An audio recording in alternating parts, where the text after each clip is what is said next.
बिस्मिल्लाहिर्रहमानिर्रहीम।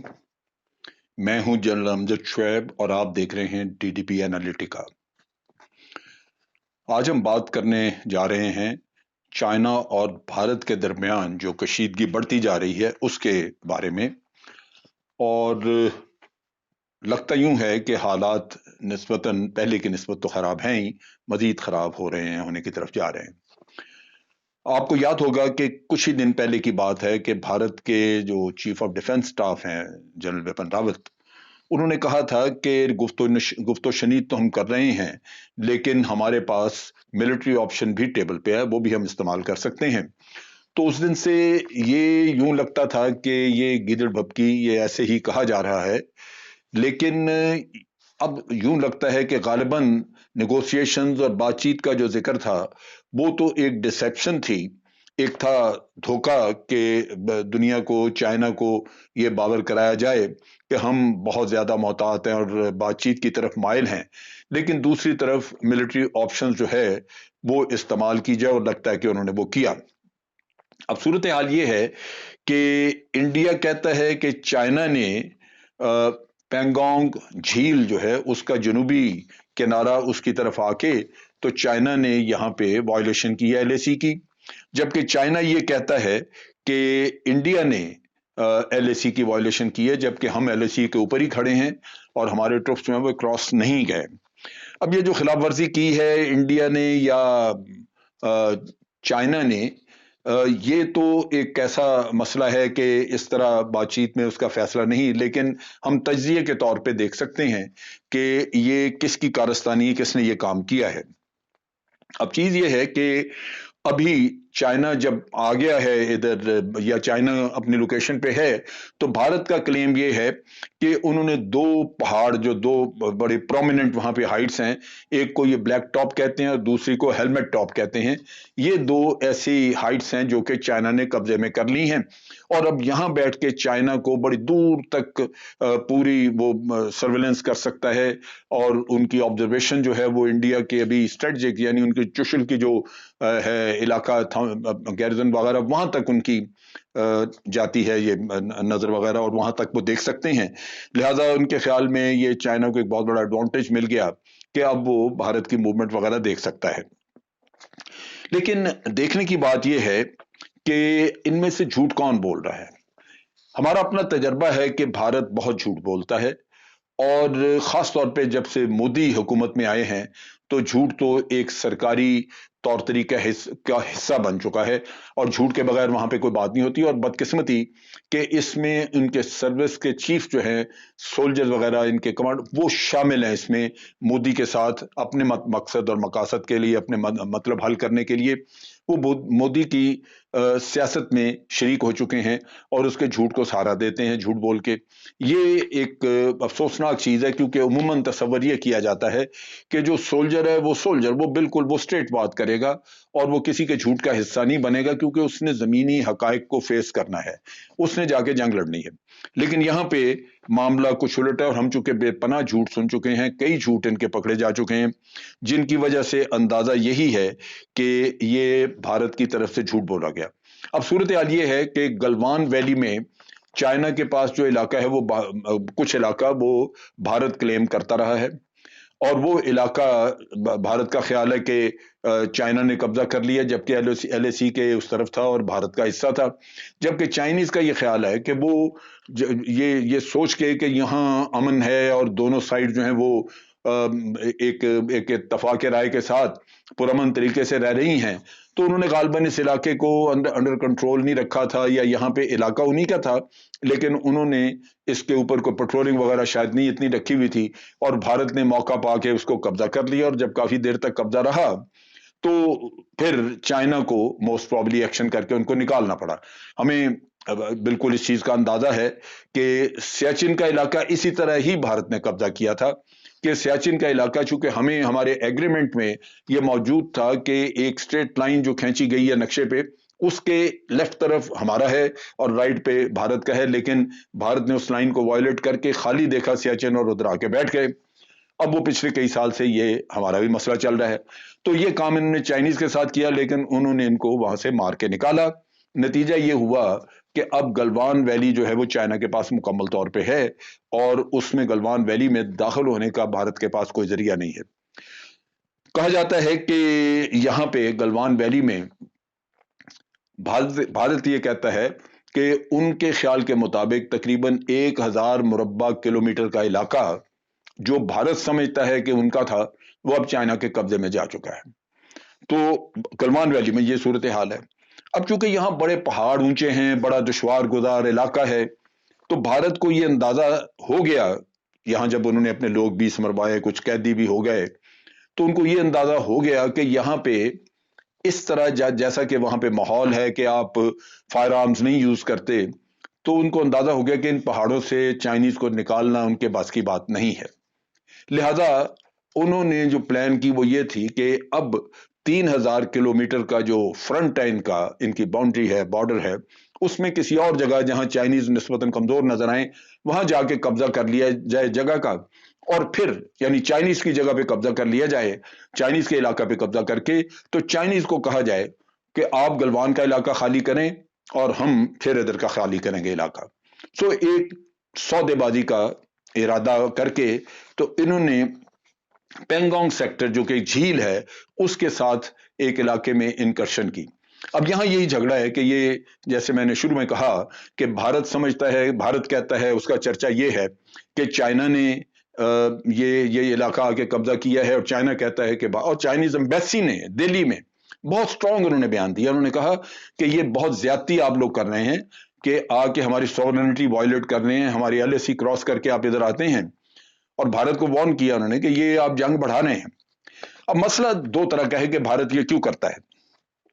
एक चीज तो मैं वाजे हूं कि ये भारत ने किया है और चाइना का किया धरा नहीं है। दूसरी तरफ चीज ये है कि भारत एक एंटी बिल्डअप करता रहा मुल्क में। उन्होंने कहा जी चाइना को मजा चखा देंगे, जो मोदी के अल्फाज हैं कि हम इसी भाषा में जवाब देंगे। इन्होंने चाइना के साथ ट्रेड खत्म कर दी, बहुत कम कर दी, और फिर ये जो जो मोबाइल एप्लीकेशंस हैं टेलीफोनों की, वो कोई 49 के करीब वो एप्लीकेशंस जो हैं वो भी इन्होंने बैन कर दी, और इसी तरह इनका एक ऐसा सिलसिला बन गया कि चाइना के साथ तिजारत जो है वो काफी हद तक कम हो गई। कम क्या, तकरीबन रुकी हुई नजर आती है। दूसरी तरफ यह है कि इंडिया के अंदर इन्होंने इस चाइना के साथ लड़ने से पहले एक ऐसा माहौल बनाया हुआ था, एक बॉलीवुड की फिल्में जो कहती थी कि घुस के मारेंगे, वो इनके तमाम लोगों के ज़हन पे ऐसा छा गया, और बड़े अरसे तक चूंकि इनको कोई जंग नहीं लड़नी पड़ी, तो वो आम आदमी घर में बैठा जो बच्चा था, कभी वो आज 32 साल का 30 साल का लड़का हो गया जवान, और वो समझता है कि वाकई घुस के मार सकते हैं हम लोग। फिर ये कि इन्होंने, मोदी साहब ने भी जो इम्प्रेशन दिया, वो अपनी कौम को ये बावर कराना शुरू किया जैसे भारत एक सुपर पावर है, जो कि नहीं है, सुपर पावर के करीब भी नहीं है, लेकिन एक ऐसा इंप्रेशन क्रिएट किया। अब लोगों की तवक्कुआत बढ़ जाती हैं जब आप इस तरह की बातें करें, तो लोग फिर तवक्को करते हैं कि अब चाइनीज अगर अंदर आ गए तो आप मार के निकालेंगे, लेकिन वो आपके बस की बात होती नहीं।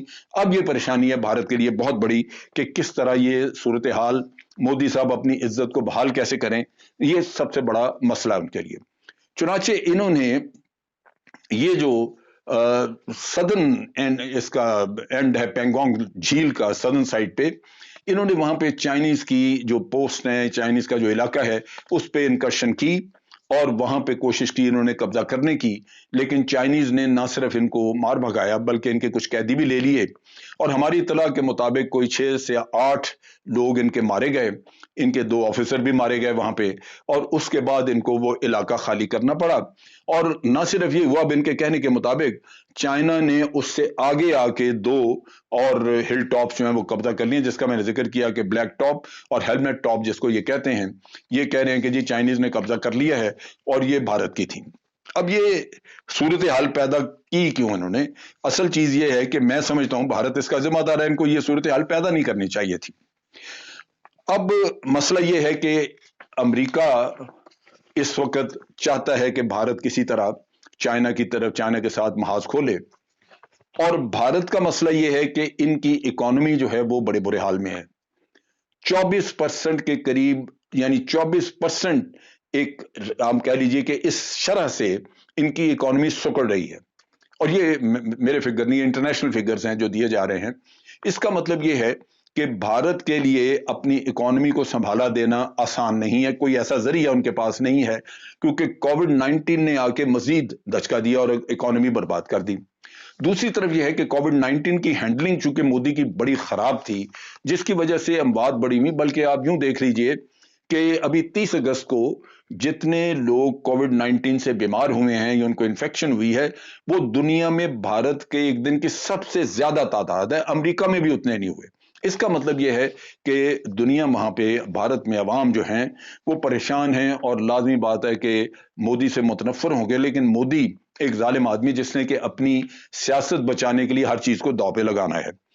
इन हालात में भारत के लिए यह बड़ा जरूरी था कि वो आइंदा की सूरत हाल को समझे और चाइना को बार बार इश्तियाल अंगेजी ना करे। चाइना के साथ अगर इश्तियाल दिलाएंगे तो चाइनीज जो है वो लाजमन रिएक्ट करेंगे, और एक बड़ी फोर्स है, सो आपका नुकसान होगा। लेकिन अब चूंकि उनको ये तवक्को है कि अमेरिका कोई मदद करे, उनको कोई बिजनेस दे, कोई उनको कोविड-19 की जो वैक्सीन आ रही है उसमें हिस्सा डाल दे, जिससे इनको एक तो पैसा आना शुरू हो और इनकी कुछ इकोनॉमी की सूरत बदले, और दूसरी तरफ ये है कि ये अमेरिका से असला भी ले सकें। अमेरिका की जरूरत यह है कि डोनाल्ड ट्रंप के इलेक्शन आ रहे हैं और उसने हर चीज का मलबा चाइना पे डाल दिया है, और वो अपने लोगों को दिखाना चाहेगा कि मैं चाइना के खिलाफ एक्शन कर रहा हूं, यानी इंडिया को उसने साथ मिलाया। और क्वाड जो इनका इनका जो एक अलायंस बनाई हुई है इन्होंने, उसमें भारत एक एक्टिव रोल नहीं प्ले कर रहा था, लेकिन उसको ग्रेजुअली उधर धकेल रहे हैं कि क्वाड में भारत शामिल हो जाए और फिर वो एक हरावल दस्ते का रोल अदा करे, और अमेरिका उस सिलसिले में या आप कह लीजिए कि डोनाल्ड ट्रंप इस सिलसिले में अपना इलेक्शन जीतने का इंतजाम कर ले और जाहिर ये करे कि वो चाइना को सजा दे रहे हैं हम किसी न किसी तरह अपने अलायंस के जरिए। ये वो खतरनाक खेल है जो वहां खेला जा रहा है। अब इस खेल में अगर सामने कोई है तो वो भारत है, और नुकसान होगा तो भारत का। ये चीज समझ नहीं किया कि आप बार बार एक बड़ी ताकत को आप उसको छेड़ रहे हैं, उसके साथ खेल तमाशा कर रहे हैं। आपकी कोशिश थी कि पैंगोंग जो इलाका है उधर आप इनकशन करके कोई जगह पकड़ लें, लेकिन उसकी बजाय आपने सौदेबाजी करनी थी, लेकिन उधर भी नाकाम हो गए। अब ये कहते हैं कि जी डेप्सेंग का जो मैदान है, डेप्सेंग प्लेन्स, उसमें भी चाइनीज जो है वो 900 किलोमीटर स्क्वायर किलोमीटर का इलाका ले गए हैं।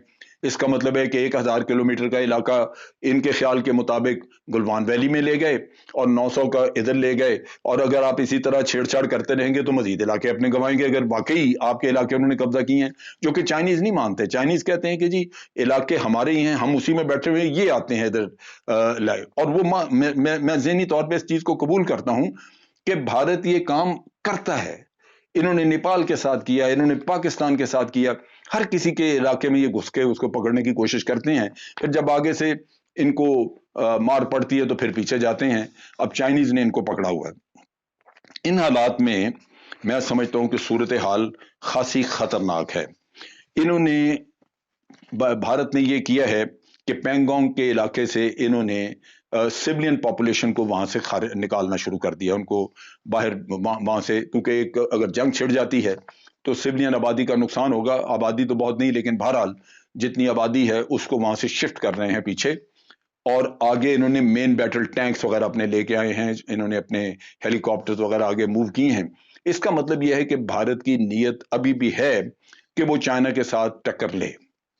अब ये जो सूरत हाल है, ये मैं इससे पहले भी जिसमें मैंने मेरी जो वीडियो थी जिसमें मैंने कहा कि अमेरिका इनको धकेल रहा है टाकरे की तरफ, उसमें भी मैंने यही कहा था कि नुकसान बहुत होगा भारत का, और जंग बढ़ती है तो पूरे खित्ते का नुकसान होगा।